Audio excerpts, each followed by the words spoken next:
In this video, I'm gonna teach you how to play Rainbow Six Siege with a controller on PC. It's a very quick and easy process, so make sure to follow along. As you can see, according to the Steam page for the game, it lists the game as having partial controller support. What this means is that most brands of controllers will get natively detected and set up by the game itself, and you don't have to do any additional setup. However, depending on which controller you have, maybe a generic one like I do, you will have to run the game through Steam and do an additional process in order to ensure that any controller will work. So, first, open up Steam, go to your library and select Rainbow Six Siege. If you don't have the game on Steam, maybe you play exclusively through Uplay, you will have to add the game as a non-Steam game in order to do this method.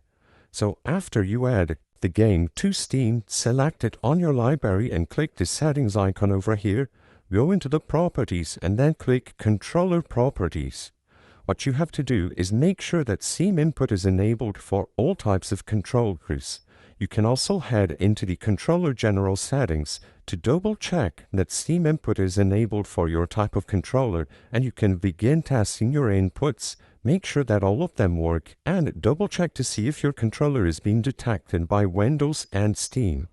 After you do this, all you have to do is open up the game through Steam, and as long as your controller is properly set up and Steam input is enabled, it's going to get detected, and you can head into the control settings to change all the vines about the controller.